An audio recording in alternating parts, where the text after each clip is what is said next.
बात उस समय की है जब जमुना नगर में एक नया आदमी आम बेचने आया था। उसका नाम बिरजू था। वो दूसरे गांव से आम बेचने आया था। उसने देखा कि यहाँ पर कोई आम बेचने वाला नहीं है। हाँ, ये जगह बढ़िया है आम बेचने के लिए, और यहाँ पर दूसरा कोई आम बेचने वाला भी नहीं है। और फिर बिरजू टोकरे को अपने सिर रखकर उस गांव में आम बेचने लगता है। आम ले लो, आम रसीले मीठे आम, ताजे ताजे आम, एकदम सस्ते और बढ़िया आम। तो एक बार खाएगा वो बार बार आएगा।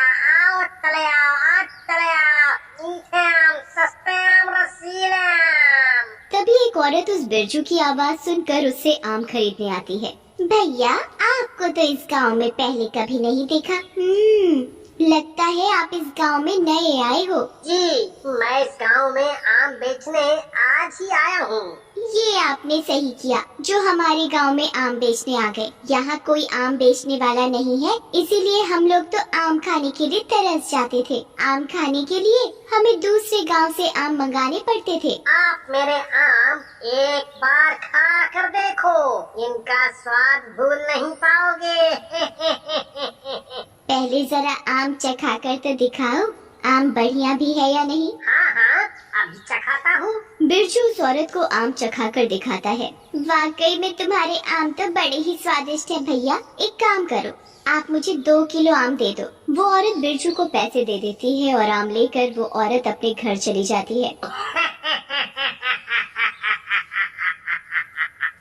क्योंकि वो और कोई नहीं, एक भूत होता है। वो आम वाले का रूप लेकर इस गांव में आया था। अब वो दिन दूर नहीं जब मैं एक एक करके इस गांव के सभी आदमियों को अपने आम खिलाकर अपने वश में कर लूंगा। इन आमों का असर केवल आदमियों पर ही होगा, बाकी और किसी पर नहीं। जब वो औरत आम लेकर अपने घर पहुंचती है, वो आम को धोकर काट कर अपने पति को खाने के लिए देकर चली जाती है। जैसे ही उसका पति आम खाता है तो वो वहाँ से गायब होकर भूतिया बिरजू के टोकरे में आम बना पड़ा होता है। उधर वो औरत अपना काम खत्म करके अपने पति के पास आती है। अरे, ये कहाँ चले गए? अभी तो मैं इन्हें आम काट कर खाने के लिए देकर गई थी, फिर अचानक से कहाँ चले गए? हो सकता है बाहर किसी काम से गए हो, पर बिना बताए तो वो कभी जाते नहीं। फिर कुछ देर बाद बिरजू के पास से एक औरत जा रही होती है, तो वो बिरजू के आम देखकर रुक जाती है। आम तो मेरे पति को बेहद पसंद है, क्यों ना मैं इनके लिए आम ले जाऊं? भैया, आम क्या भाव दिए हैं? ले लो बीवी जी, एकदम सस्ते हैं, बोलो कितने दूं? दे दो 1 किलो आम। वो औरत आम लेकर घर चली जाती है और घर पहुंचकर आम धोकर उन्हें काट कर प्लेट में लगाकर टेबल पर रख देती है कि जब उसके पति काम करके आएंगे तो आम को देखकर खुश हो जाएंगे। तभी थोड़ी देर में उसका पति काम पर से घर आ जाता है। अरे वाह, आम! आज तो मजा ही आ जाएगा। जैसे ही वो आदमी आम को खाता है और जैसे ही वो पूरा आम खत्म करता है तो वो आदमी आम बनकर वहाँ से गायब होकर बिरजू के टोकरे में होता है। तभी उस आदमी की पत्नी अपना काम खत्म करके वापस कमरे में आती है तो देखती है, ये आम कौन खा गया? लगता है ये काम पर से आ गए हैं और आम देखकर इनसे रुका नहीं गया होगा, तो इन्होंने ही खाए होंगे ये आम। पर ये चले कहाँ गए? लगता है आम खाकर इनका पेट भर गया होगा तो ये बाहर घूमने चले गए होंगे। चलो, जब तक ये बाहर से घूम कर आएंगे मैं खाना बना लेती हूँ। लेकिन काफी देर हो जाती है, उसके बाद भी उस औरत का पति घर नहीं आता। उधर उस औरत का पति भी आम खाने के बाद से गायब था, उसका भी कहीं पता नहीं चल रहा था। वो औरत भी अपने पति को लेकर परेशान थी। रात हो चुकी थी तो भूत भी असली रूप में आ जाता है और वो उन सभी आदमी बने आमों को एक पेड़ पर लटका देता है। अब ये सभी आदमी ऐसे ही पूरी जिंदगी एक आम का पेड़ बनकर रह जाएंगे। उधर जिनके पति गायब हुए थे वो औरतें परेशान हो रही थी कि आखिर उनके पति बिना बताए कहाँ गायब हो गए, और इसी तरह पूरी रात निकल जाती है। और अगले दिन बिरजू फिर उस गांव में घर घर आम बेचने लगता है। आम ले लो, आम मीठे मीठे ताजा ताजा रसीले आम, जो खाएगा उसका मन बार बार ललचाएगा।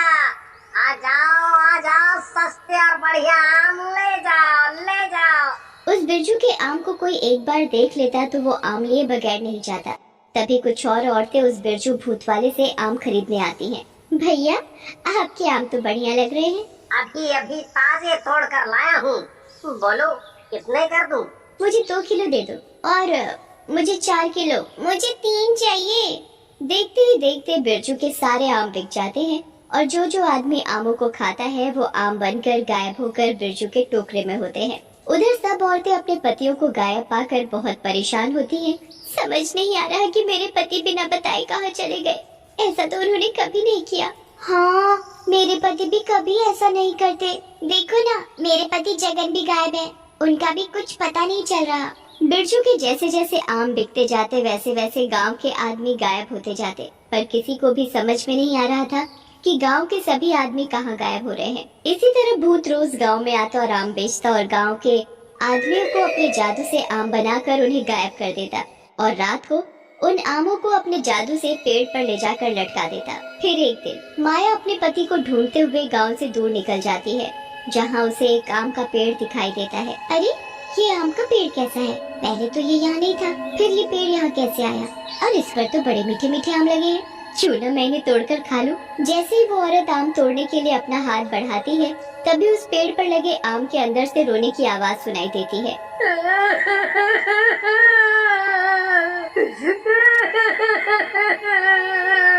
हमें बचाओ, हमें बाहर निकालो।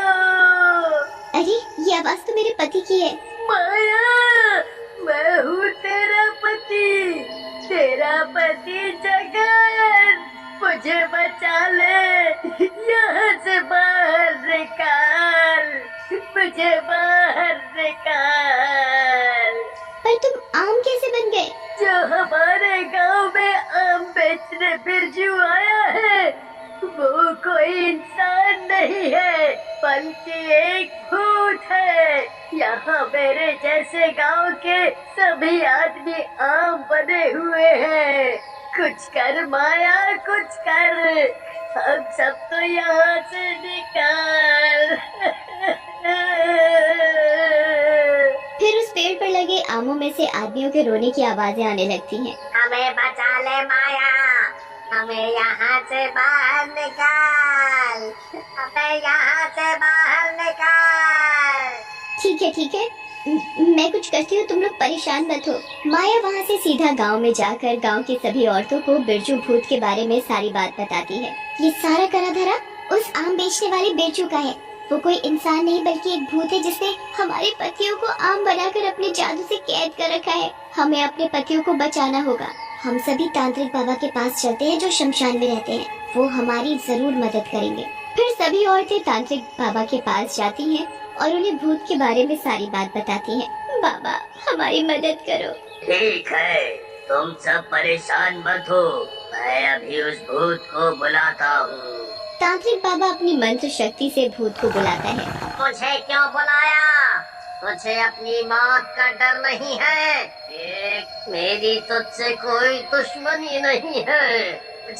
मुझे छोड़ दे, जाने दे मुझे। नहीं छोड़ूंगा। पहले बता, तूने इन सब मासूमों को आम क्यों बनाया? बता। ये सब मेरी मौत के जिम्मेदार हैं।